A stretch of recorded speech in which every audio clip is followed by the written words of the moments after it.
They were never told no in their life. That's why. And people that have never been told no in their life, and if they don't like something and they're not getting their way, they throw a temper tantrum like a petulant child.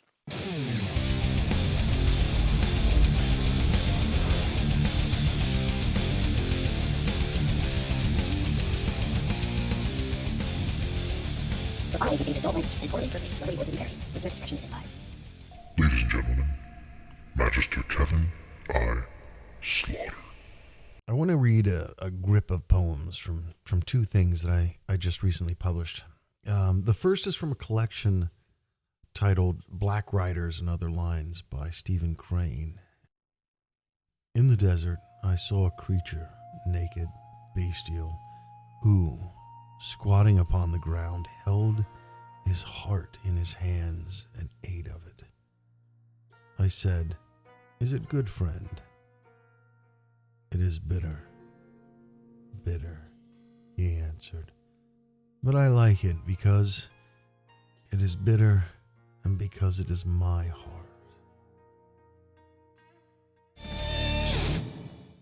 What's happening, guys? What's up, everyone? Yeah. Let's talk over each other. Ooh, yeah, hey, how you doing?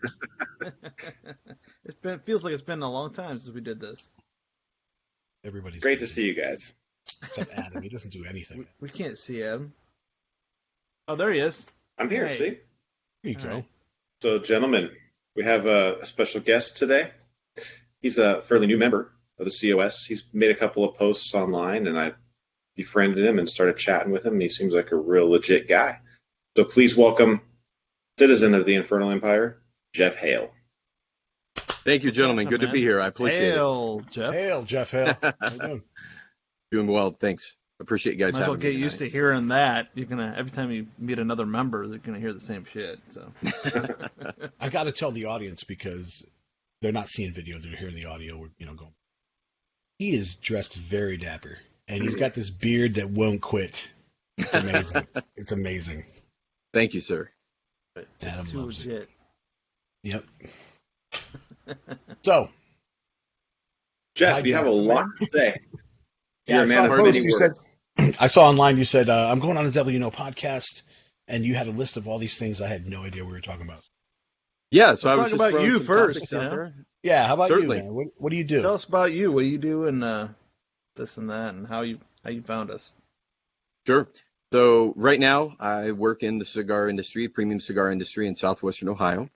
And I work at a large walk-in humidor that's inside of a very large international market. And every Thursday night we hold cigar tastings. We have vendors and reps come, try different brands out, and it's just a blast. I thoroughly enjoy my craft, and every day going to work is a pleasure, and love the clientele. Other than that, prior to that, I was repoing cars in the Dayton area.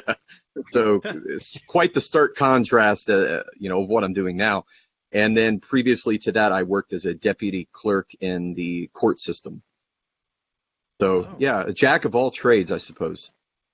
You were never a lumberjack? You look like an amazing lumberjack right now. You know what? I've been on a strict regimen in the gym, so perhaps I'll get there one day. I saw that. 325, is that right? 315 at the 315. moment, That's but what I said. I'm pretty That's awesome. I'm pretty confident I could pull 325. So that's the next goal. Yeah, man. That's so sweet. You gotta love just the smell when you walk into work every day. You know what? You get so acclimated to it, I can't even smell it anymore. And that's a bummer because the first couple of months that I was there, that was one of my favorite parts of, walking in the humidor. And, fortunately, that's no more. I say the same thing about being a garbage man. Yeah, Adam used to love the smell yeah. when he first started. And he just doesn't even smell it anymore. It's like I can't even smell open ass anymore. Old Indian food and a dirty You got that diaper. right. Yeah, dog shit and gravy. Oh, man. Anyway, you had me at cigar, Jeff. Yeah, me too. Yeah, so about 12, 13 years ago, I had my first cigar. I had an Arturo Fuente Hemingway and loved the experience. For me, a lot of the cigar is the ritual of smoking it.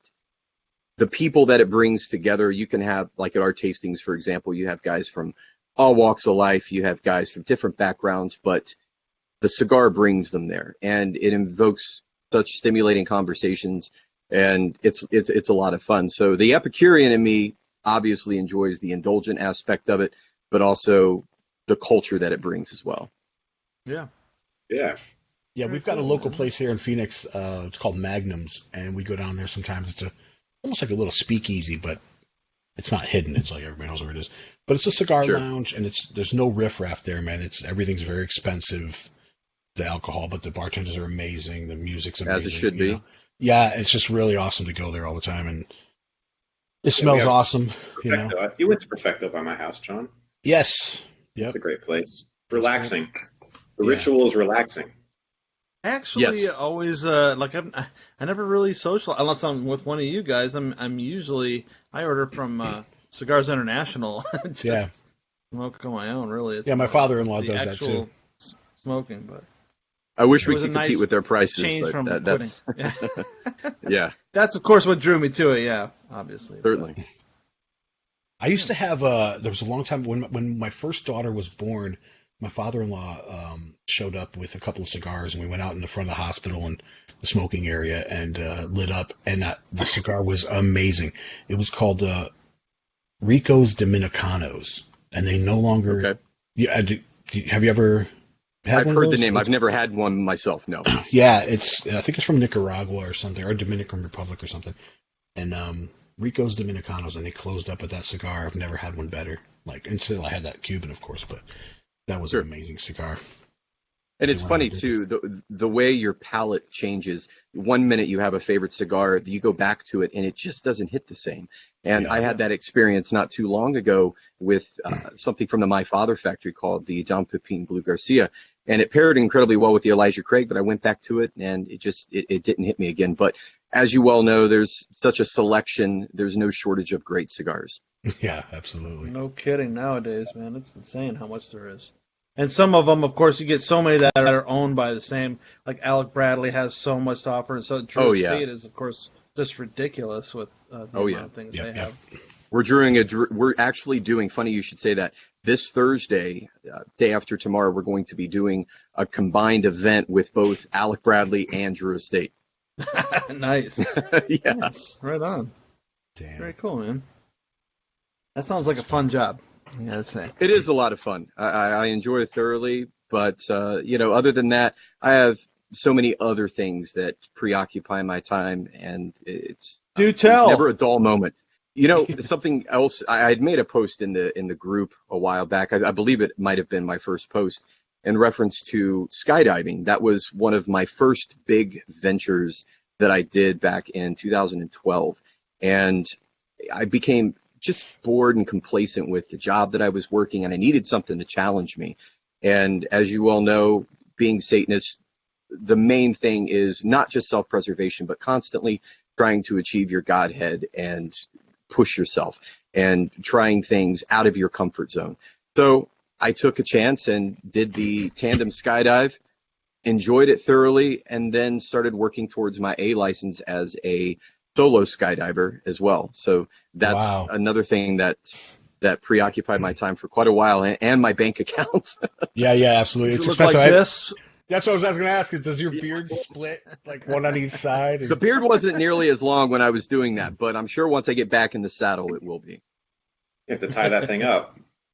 Yeah, or braid it or something. I had a buddy, old buddy from Connecticut, but he moved to I think it was Colorado or something. Then he came here to Eloy, Arizona, to jump with everybody, and we went down there and partied with him. And the next day, he did a base jump off a bridge. Canopy opened, deployed, and he circled around to come down to land, and it folded up, and he was about 200 feet up, came right down, slammed down, and died. And that is very unfortunate. I bawled my eyes out. So I'm just be careful, man. It's fucking, that shit's crazy. Certainly. I'll tell you, base jumping is certainly what I would call the darker side of skydiving, whereas skydiving is so heavily regulated by the USPA, United States Parachute Association, the FAA, that it is a very calculated risk, as I like to call it, whereas base jumping, you have no reserve, and it's a one-shot thing. And I like to take a very conservative approach to any type of extracurricular activity that I do. Yeah. Yeah, he jumped on my the planes condolences too. to your friend, of course. Yeah, definitely. So other than that, I would say the thing that has been taking up the bulk of my time lately has been getting into weightlifting and diet. And the thing that ignited that was I was becoming a little bit more sedentary than I should have been, wasn't eating nearly as well as I should have. And I went for my regular doctor checkup, and my blood pressure was a little more elevated than it should have been. And, I'm 30, I was 36 at the time, 37 now, and it's not the same anymore as like when you're 26 and 27, the things you eat and what you do with your time. So I said, I can't have this. Your body's like a car. You have to take preventative care. And if you want it to run well, you have to take care of it. So I had found this other organization called Operation Werewolf that is kind of an esoteric organization, but is strictly on total life reformation. And I applied those principles into my life and haven't looked back since. Paul Wagner? Yeah. Yes, yeah. Great author. And I'm happy to report as of just a few days ago, I have come off the blood pressure medication after 3 months of diet and exercise. That's great. Nice. Very Yeah. cool. So hard work and mental fortitude. Mm-hmm. Nice, Wagner's an interesting guy, and I know lately him and Jack Donovan been spending a lot of time hanging out too, and a lot of similarities in their philosophies. Certainly, Donovan's Way of Men was something that a book that I passed on to my own father, and I find that any man living in 2019 should read that book. Yeah, right. You'll never wear pink again.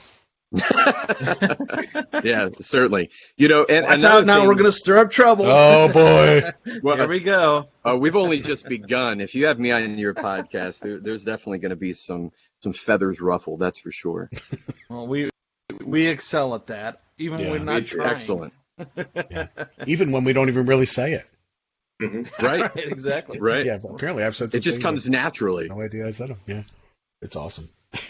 No good guy badges here. Yeah, totally. Indeed. And it's funny. That was one of the things that I wanted to talk about tonight was the correlation that I've seen between the satanic panic of the 80s and 90s and the moral panic we're currently going through at the moment. Simply because I lived through both, and the paradigm shift is real. And that's something that both interests me, certainly, and is also something that I think people should be made aware of, so we don't fall into those same trappings again. I would agree with that statement. Yeah. So some of our listeners will be listening right now going, what the hell is he talking about? So what the hell are you talking about, Jess? So I got to rewind a bit. My father's a retired state trooper here in Ohio. So I was raised around law enforcement my whole life, and there were no shortages of Satan sleuths and occult experts when I was a kid. Yeah. And in the Midwest, I grew up there too. Oh, indeed. So I recall Indiana. So yeah, I know. Oh yeah, you definitely know that. I recall specifically, and it was either 88 or 89. I'm leaning more towards 89. I had went to a seminar put on by a police officer here locally in my town.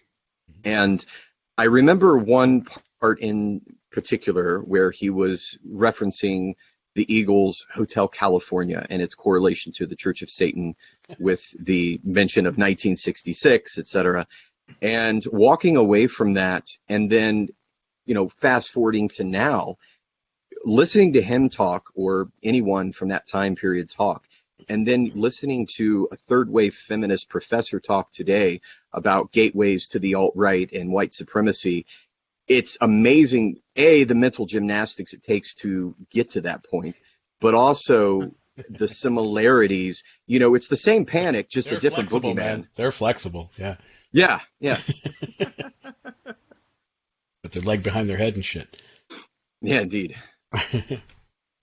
So what are some of the things out there that are just getting your goat? Like what's bothering you about all that specifically?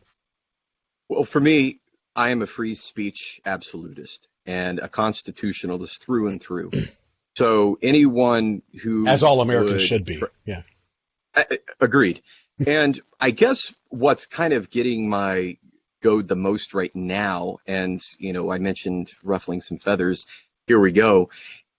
There's no shortage of people that certainly identify as Satanists or occultists that have taken on these new trappings.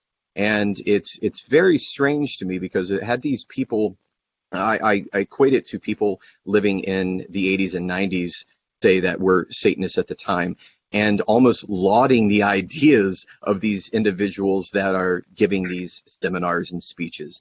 And I find that, certainly in Doctor's materials, especially Satan Speaks, for example, he was a pissed off man at that point. And reading his literature, understanding the man and his philosophy, he had no patience for the good guy badge types. And I think what's getting my goat the most today are people shining those good guy badges, always looking to be allies, and finding that the people that are screeching that the loudest tend to be some of the creepiest motherfuckers you could ever meet. And, and so, we were, back in the 80s when we were watching movies like Revenge of the Nerds, we were always taught it was the jocks and the nerds are, the good guys. And now we're seeing in Silicon Valley, the nerds got too many wedgies and now they're silencing everybody because they're pissed off. And that's not okay. Yeah. Right. Yeah, that's a good point. Yeah. I think part of the problem that we have a lot of times these days is that most of what we see dealt with is on social media of some sort, and that social media is owned by somebody, regardless of, hey, this is my page or whatever. We don't pay for it, so it's still their property. So it kind of can get us into this thinking of how can they silence me? Well, because it's their property, and the only way that you're really going to have a total free speech is to basically set up your own social media, like you be the owner of it somehow. Sure. And until that happens, it's always going to be a peer pressure thing to stop people from saying. Yeah, there are being definitely taken out of monopolies. context. Certainly, there are definitely monopolies on these. Sorry, Adam. Realize that these feminists and far left are usually the most vocal out of everybody too. So you see that a lot, where you tend to have the silent majority sitting in the background, watching these people make fools of themselves. Well, they got the biggest badges to shine, Yeah. Yeah, and I think that's probably why they get uplifted. I think that there's this kind of the victim status thing kind of goes hand in hand nowadays with the underdog. Like, we rooted for Rocky, so now root for the trans group or the feminist group or whatever, because they're still a minority, so they're the underdogs. And they may be a minority, but they have masses of people who are not necessarily in that group, but they're supporters because they root for the underdog. And then that makes them no longer the underdog anymore, and kind of misses the point of what that really is. An underdog actually rises up on his own, but they're screeching that they're oppressed and victims. However, they have corporations and big tech oligarchs on their side. So to that, I say, spare me. Me too. Yeah. So for me, there's certainly monopolies within social media. And I think the big question is, are you platforms or are you publishers? And I think once we get a better answer from them in reference to that, that will determine. I know Gavin McInnes, for example, is currently suing the SPLC for labeling the Proud Boys, an organization that he founded, a hate group. And by all accounts, it seems as though he's having quite a lot of success with that. But, the only option for someone like him who has been not only deplatformed, but depersoned. And, I see that as being, it's very evangelical, the way the secularists are behaving today. And, if you stray from the script, you're excommunicated in a sense. And, obviously deplatformed. And there's so much zealot-like behavior. When I hear somebody on Tucker Carlson's show arguing with him, it almost sounds like Jim Baker arguing using faith as his go-to. And I can't tell the difference anymore between those 80s evangelicals versus today's. When I was young punk rocker, if you had blue or green hair, that meant, fuck you, get away from me. I don't want anything to do with you. Now it means, come over here, be my friend, accept me for who I am, or I'll get you fired from your job. Yeah. Yeah. Wow. Does seem like that, yeah. Very true. I do think that there are, a lot of times, obviously we have an entire Pride Month, and we see it all over. Like I said, to me, what I see more than anything is social media. Obviously, like Adam told me a story of, driving on the highway just recently and seeing this all in person. But I mean, for me, for the most part, like what I see is online, and for the most part, I don't really care. I mean, like, if I've said this before, I don't know what it feels like to have people look down on me or bully me or not give me a job or any of this stuff, and I'm the first person to say, don't fucking blame me for being a white male like I'm all the evil. But on the other hand, I also don't understand what some people. I just watched the episode of South Park this week where Stan's dad says the N word on live TV, and they kind of harass him the whole time, and Stan ends up talking to the black kid in school, and the only way he actually gets it is by admitting he doesn't get it, because he'll never be black, kind of thing. And I kind of get that, but on the other hand, there's, it's kind of a looking at all sides of it. I don't think I can have an informed decision if I don't look at all sides of it, and I do have to admit, at some extent, that I don't understand what they go through. And I never will, because I'm pretty sure I'll never like the dick. I could be wrong, but I'm pretty sure that's never going to happen. Sure, I just think that it's very strange to be proud of an immutable characteristic, something that is natural within you. So I also see, it's kind of like being It's like proud of being American. Like, I was born here, I didn't have any choice, and it's the same thing.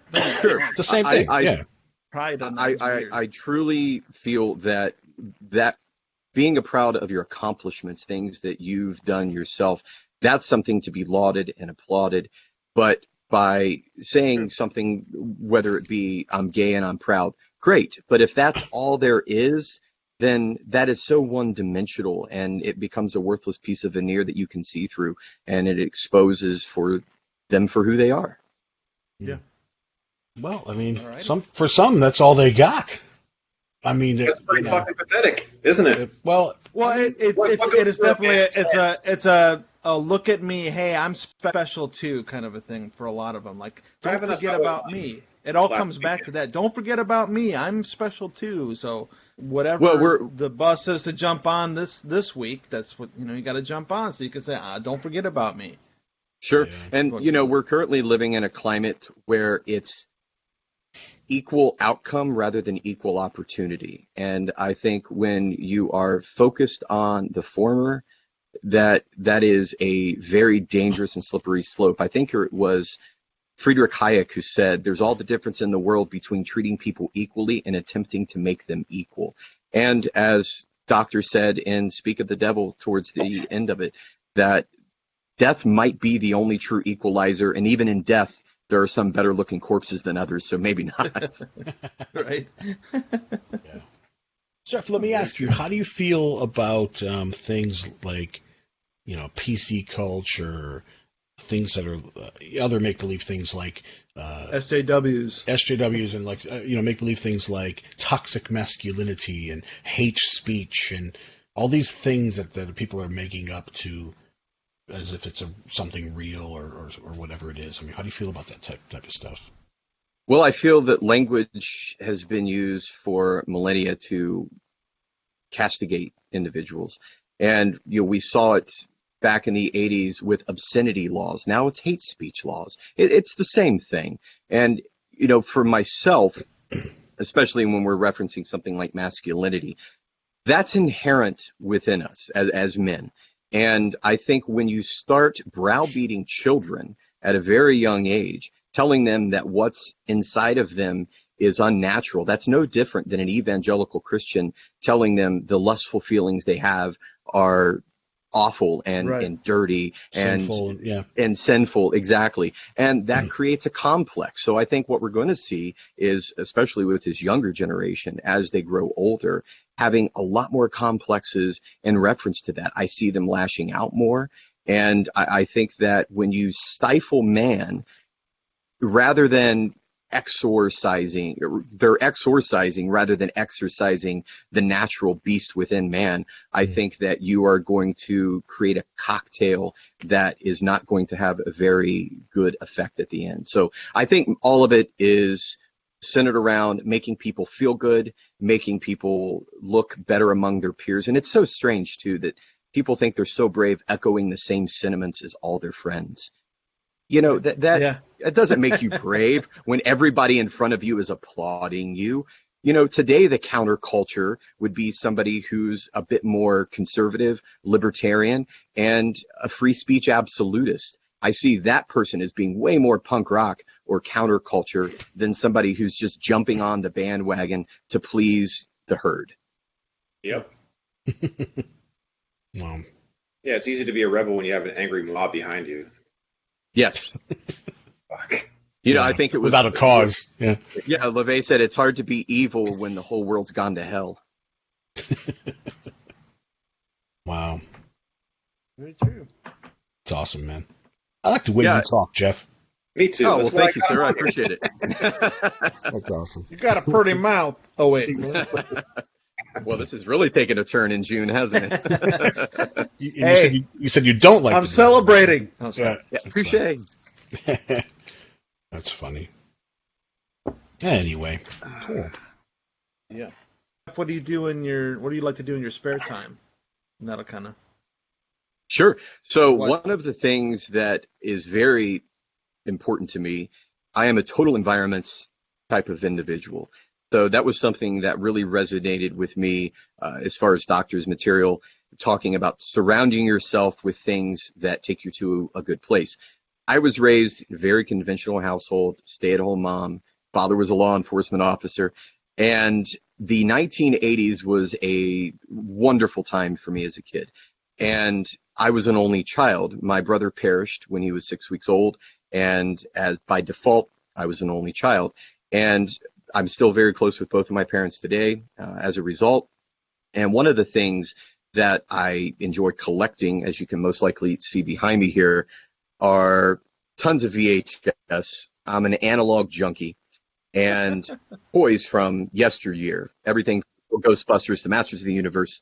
And what I've done is I've kind of created this nostalgic cave where I have tube TVs and VCRs.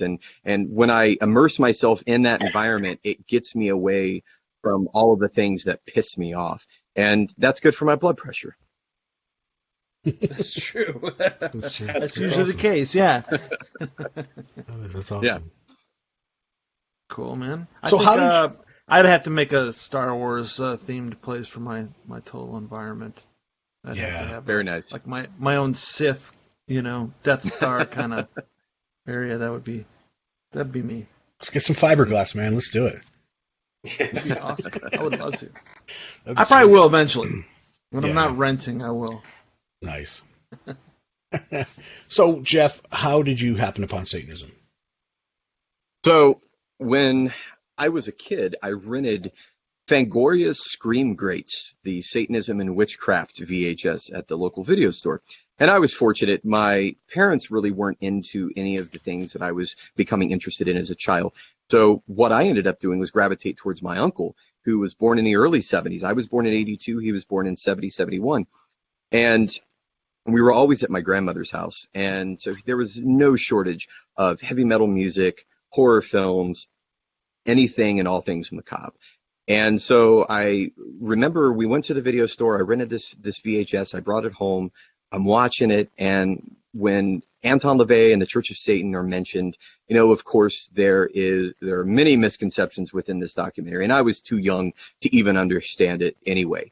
Mm. But there was something that really stuck with me. I think both aesthetically, I would say aesthetically, because I'm an aesthetics guy, and that really resonated with me. So later on, when I was in middle school and into high school, I read the Satanic Bible for the first time.